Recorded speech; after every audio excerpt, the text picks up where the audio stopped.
Hi everyone, it is Sunday and our nice cool morning is going away and the warm is starting to come in.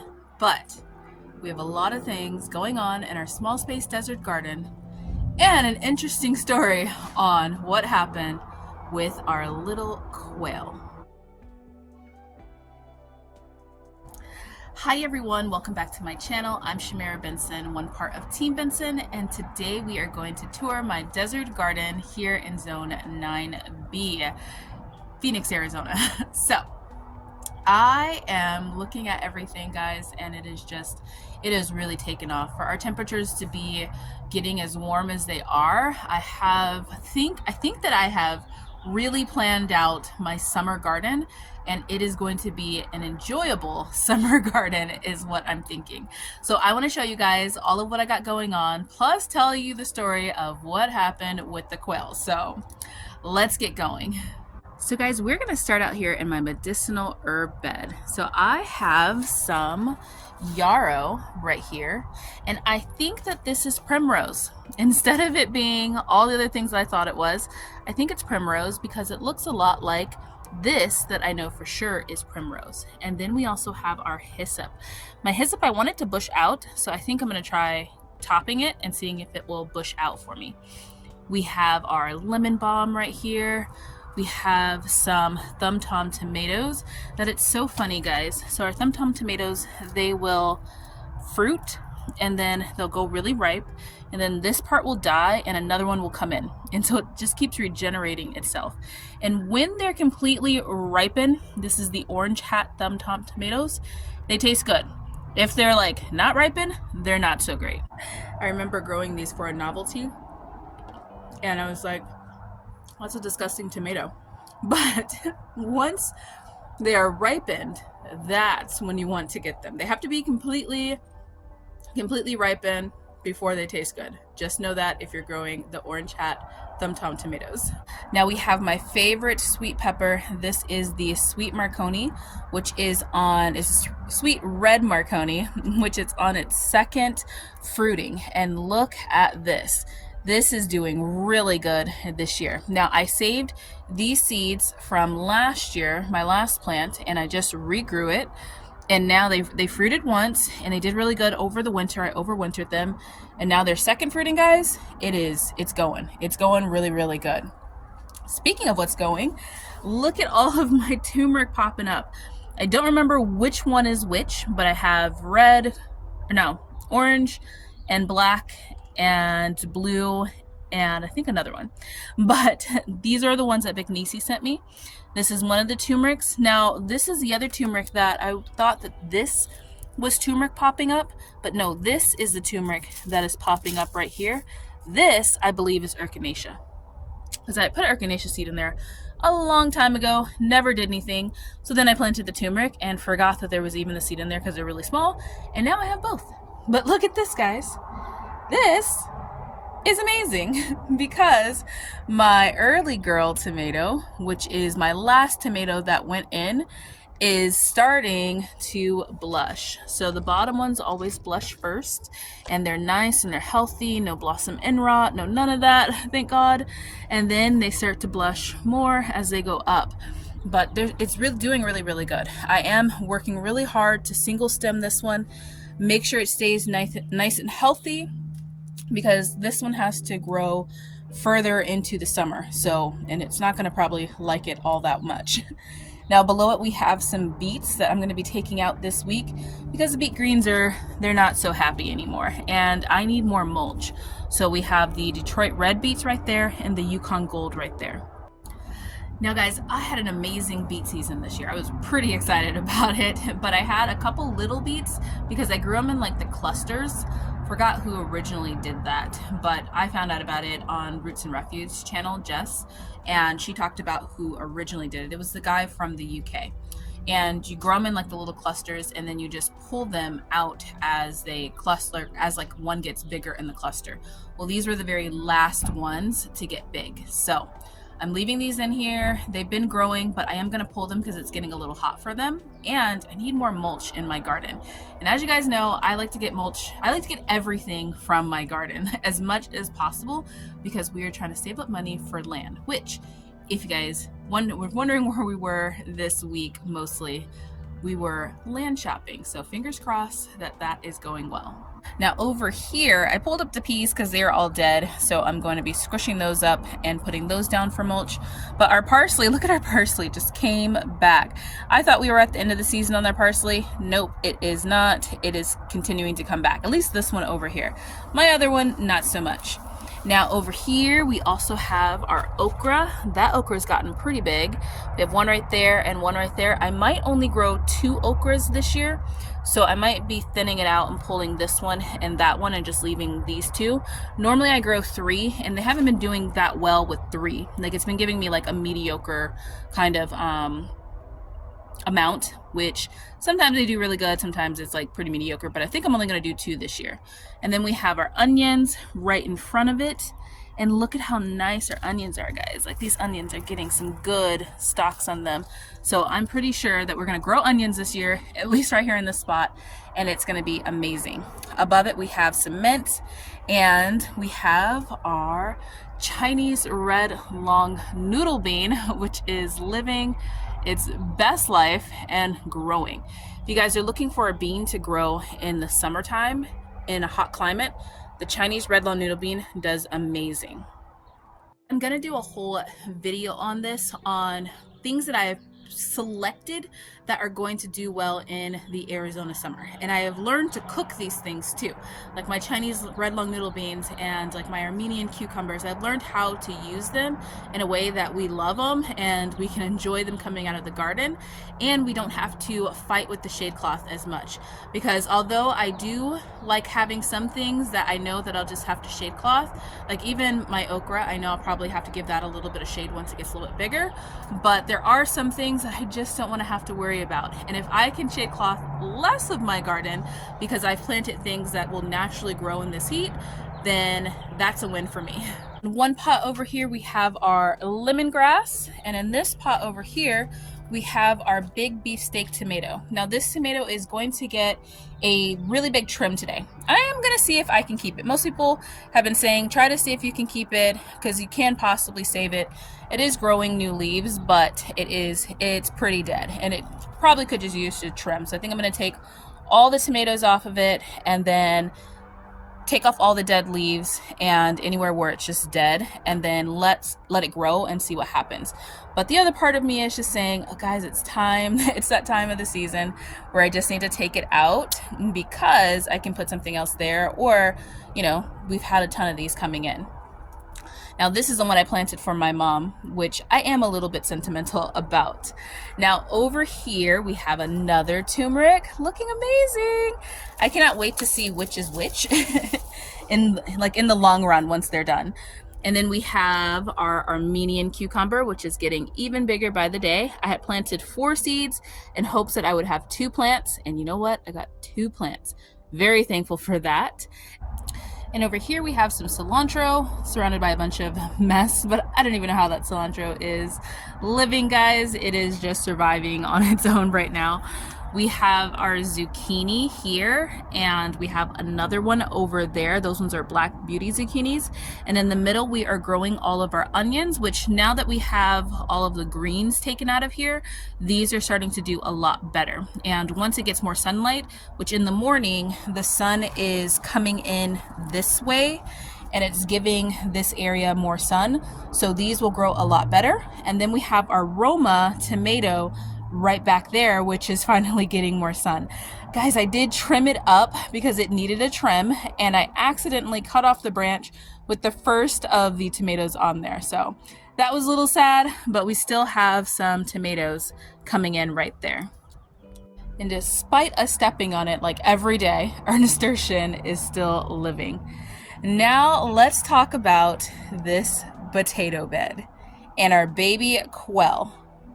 Okay guys, so we had baby quail and a mama quail kind of nesting in here, which was our potato bed. This one is our Yukon Gold potato bed and our Vego kids bed. And as you can see, all of the eggs are hatched and we're finally watering this again. So where are the quail? With us on our hopes to buying land pretty soon and starting like a little homestead here in the desert, I was just elated at the fact that I had a wild quail that decided to lay her nest in my potato bed. And I felt like, this was my first chance at a flock. Well, guys, I learned a lot about quail. One, Miss Goldie was not just Miss Goldie, it was also Mr. Goldie, and they would take turns on sitting on the eggs and going and hunting. I didn't know that quails stayed in a little family, but I soon found out. Then, if you guys watch my shorts, the quails, they hatched, and I was like, oh my goodness, they're so cute. And I thought it was gonna be like chickens. Like, I've watched a lot of people's YouTube channels where like the chickens, they like stay in the little brooders and they're just in there and they like grow up, and then like a couple weeks later, they start to get bigger and they're running about and all that. Guys, wild quail are not like that. Wild quail come out ready to quail. Like, they are ready 100% to hit the ground running. So I had what we called a prison break on our YouTube channel, or on our shorts, and one of the little quail, probably about the next day after they hatched, like I don't even think they've been hatched for 24 hours. They were fully dried, fully feathered. Like, it's not like when you see a bird's nest and you see like the little alien looking birds and they're screaming. No, quail are not like that. They're fully feathered, they're jumping out, and they are ready to run. And so there was one that jumped out and I thought it fell out, and the mom and the dad, which then I realized that they were both mom and dad in here, were like chasing it around, and I was thinking, oh no, like I should probably help because it fell out, and how is it going to get back in with its little quail feathers and like its little wings? And so it was me, the mama, and the daddy chasing this quail around, this little baby quail, and I'm like stressed out. The little baby quail is stressed out. Mommy and daddy are stressed out. The other 8 quail, or 7 quail, because there ended up being 8. So the other 7 are in the bed looking like, oh my goodness, what is going on? And then my husband said they have been quailing all their lives, so they probably can take care of themselves. So I let them just solve it. So I came out to water my corn, and I saw the daddy quail, and the mama quail was sitting on the baby quail that had ran out. So I was like, okay, well, that's perfectly fine. Then I looked down and I saw all the quail by my feet. There were just quail everywhere. And I was freaking out because I was like, how am I supposed to water my garden, take care of my garden, if these little baby quails that are the size of like little nuggets are just running about? And I'm like, I'm freaking out, the parents are freaking out, and the little babies are freaking out, and it's just everywhere, and it's getting hot. So I decided to open the back gate, because then I thought, well, if they're all ready to like run about, maybe they're ready to hunt. So I let them out, and they have been living their best quail life, and they have not come back. I have seen them around the neighborhood, but for those of you guys that have been following the quail, they are alive and well, but now they are just wild quail living their wild quail family. And yeah, they're not domesticated, and they're not like chickens. So we'll have to start our flock with something else. But on a side note, we get our potato bed back, and I get to water and make sure that we don't lose our potatoes. So now let's talk about this behemoth. This is our black cherry tomato. Now I say tomato and not tomatoes because this is, as you guessed it, one plant down there. One plant.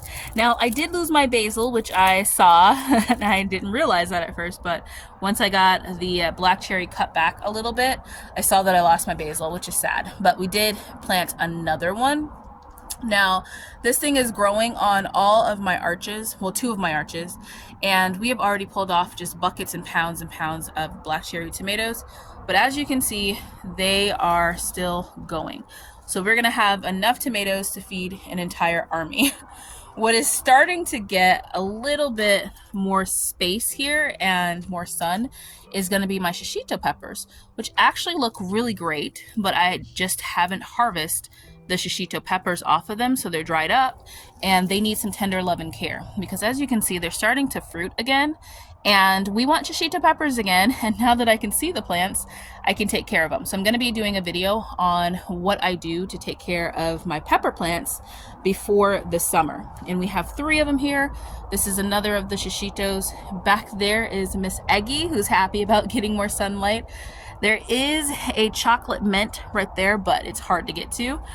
We have 2 of our cucumbers growing with all of these onions down here. There's onions right here growing with Big Nisi, who is Miss Eggy's daughter, also an Ichabod eggplant. Now, Big Nisi did get a lot of spider mites because this thing was too thick. So it is growing back, like she's doing fine. She's starting to grow new leaves, but it's the same thing that happened with Miss Eggy when I first got her. As soon as the sun started coming out and it started getting really hot, she attracted spider mites. I left it alone, don't spray anything on it. Eggplants will last forever. Just let her be. Now up here we have some sweet alyssum. We also have some spearmint. Right, nope, that one is peppermint right back there. And then we have our chili pepper. This one is a really hot shishito pepper, so we call it a chili pepper, and we have been making seasonings with this, which is super awesome. And this one is our first turmeric to really go, and as you can see, these leaves are beautiful. I just have to give you guys a longer view of this because it is just absolutely beautiful. It looks so magical in this part of my garden. My whole garden I feel looks pretty magical, but this part I think looks really, really magical. The nice part too, guys, is that even though it's warming up, it's very cool back here. So it's probably about, right now, about 5 degrees cooler than if I walk outside my gate. When it's the hottest part of the day, it'll probably be about 10 degrees cooler. So it's really nice having that. It is a little bit more humid, but very nice that it's cooler. Now over here in our fabric pots, we have our stevia. This is one stevia, and then this one is another stevia. I'm gonna go ahead, I think, and just trim this stevia up. This stevia I didn't like as much. I got them from 2 different places. This one I didn't like as much because it went straight to flower. This one has been bushing out and doing really, really well. We have our Space Master cucumbers. They're the same ones underneath our black cherry tomato, and those ones are doing pretty good. We also have our mulberry, which is finished fruiting, and we were thankful for that because we loved having all of the berries. But now I think she's gonna go dormant a little bit for the summer and probably get a little bit taller. She is a beast. Now in the middle here in our dragon fruit Vego garden beds, we have some cashew melons growing in each one of those, and we have our red potatoes. So our red potatoes, I'm happy they're doing really, really well. I was thinking about moving those where the big beefsteak tomato is and moving the turmeric over here. That's if I take out the big beefsteak tomato. If not, we'll think of a different plan. Our Dollar Tree pots all need to be redone, but in one of them we have a thumb tom tomato and the other ones have some celery that is surviving. Now you guys won't believe this about my curry, but I'm going to show you guys because I didn't think that it would happen the first time, and now it's happening a second time. So back here is my curry tree, which I was just about to trim up because it threw off another vine right there, like another branch right there, and it has one down at the bottom. So at first I was going to cut it all the way down and let it just grow from the one at the bottom, but it grew that, and I was like, okay, I will let this one stay and cut just these branches off because they're all wonky. But look at this, guys. It decided to go to seed again. Isn't that crazy? And now it's going to seed on both sides. Here too. This one has even more. Now guys, I'm still trying to work out the details of if I'm going to just figure out the seed swap situation again and how we can keep it going, because I really don't want anybody getting in trouble because of my seed swap, and I don't want to get in trouble because of my seed swap, because Arizona is one of those states that's illegal. Now I've talked about this before, but it is illegal to ship the different seeds to different states, and that's what our seed swap was all about. We were shipping them all around the world, all around the states, and it was fun. Like, you can grow things that you never grew before. I shipped out my curry seeds to everybody, and a lot of people are getting ready to start their curry trees. But the problem is that in 27, I think it's either 26 or 27 states, like in the US, it is illegal to do that, Arizona being one of them. So I don't know if we're gonna just do like an in-person seed swap, or if I can see, because I'm like, there has to be something that you can do because you can buy seeds from other places. So I don't know. I'm gonna figure it out, see what I can do, and then get back to you guys on that. But below here we have our lemon thyme that really needs a big trim. I didn't know where to put these once I took the table out, so I just stuck them right here because they were dying in the sun, and they're doing way better, and they have bushed out so much, and they've stopped flowering. So they're a lot happier being in a little bit of the shade. But I do want to get some of it dried. That way I'm not wasting all of this time in case when we hit these triple digits coming in soon, it doesn't just burn the whole thing up. Yes, that's right. Arizona will be 103 this summer, or this week. Now back here we also have Yuli, which is our grapevine. We are going to be doing something about this today because she's growing fast. So we're going to be putting in probably the arches later on this week. Probably not today, but later on this week. We also have our dwarf Mexican lime right over here. It's growing back a lot bushier, so hopefully next time when it flowers we'll be able to get some limes on there. Up top on our table, our garlic looks terrible, absolutely terrible. I think I'm gonna go ahead and just pull it because I mean this isn't alive anymore. So I'm gonna pull it, see what happens, and if you guys look in here, all of my amaranth reseeded itself and it is just growing.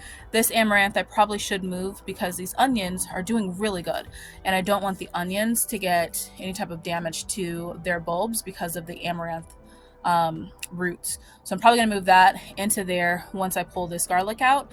I'm gonna leave this garlic right here, and then I'm also gonna leave that garlic down there longer because both of them seem to be a lot healthier than all of this garlic. This garlic is dead.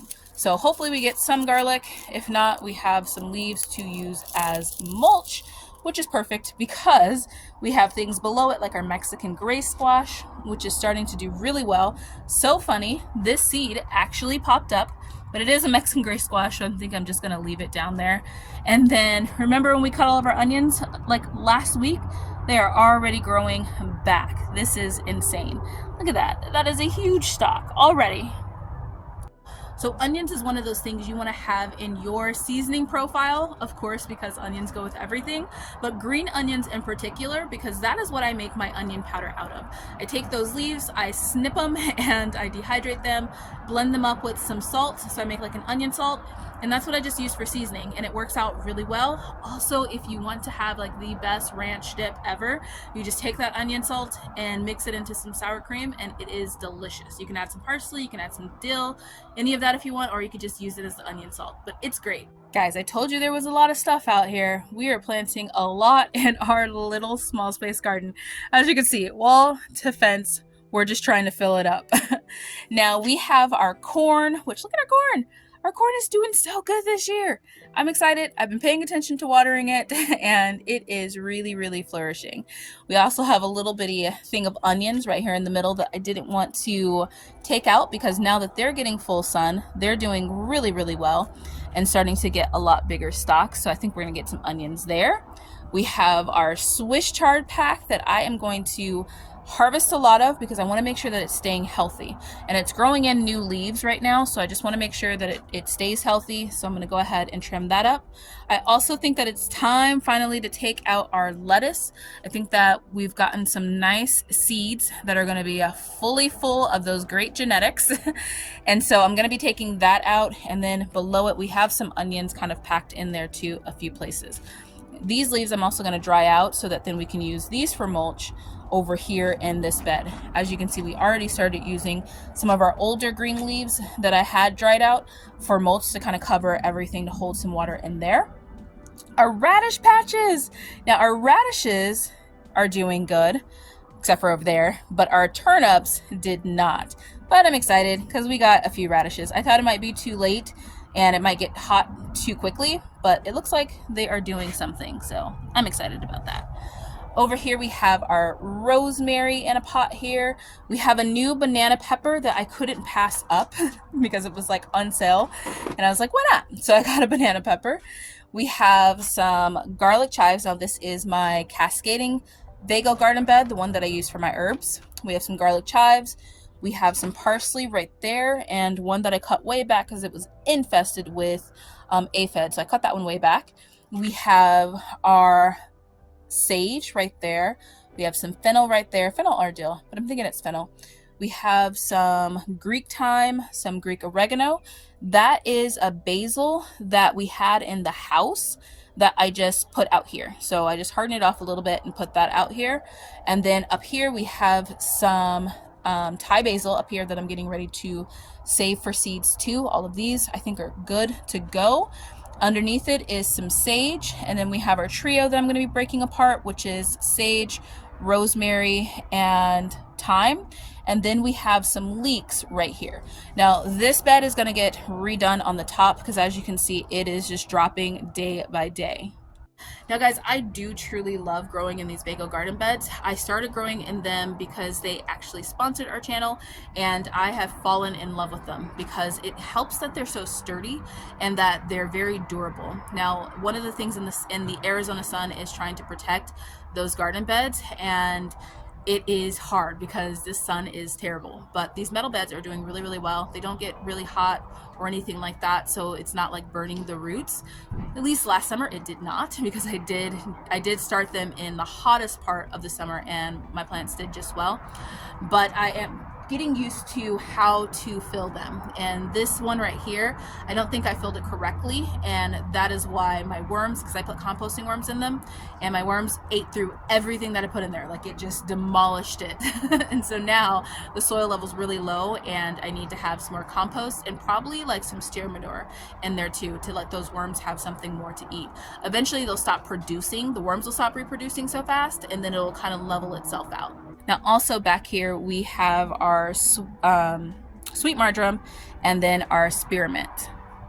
And last but not least, we have our row of peppers. Starting at the top here, we have our cayenne pepper, which is trying to already reproduce. We have some more cayenne peppers on there, and it is throwing off a lot more leaves. I need to add some compost to all of my pepper plants to give them a little food, and then also trim up the bottoms. This one is our Santa Fe pepper. That's what we went with. It is already putting off new little buds and flowers and leaves, so that one's ready to go. We have our jalapeno pepper, which is always rearing and ready to go. I need to get this one a better tomato cage. One like that is what I'm going to put in these two. And then we have Diane, which is our serrano pepper, which look at how tall Diane got, guys. She's huge.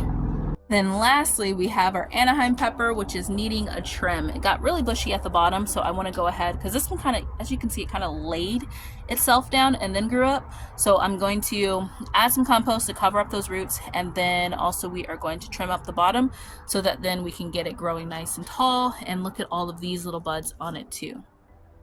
So that is it. That is our very long garden tour of our beautiful desert oasis out here in the Arizona desert.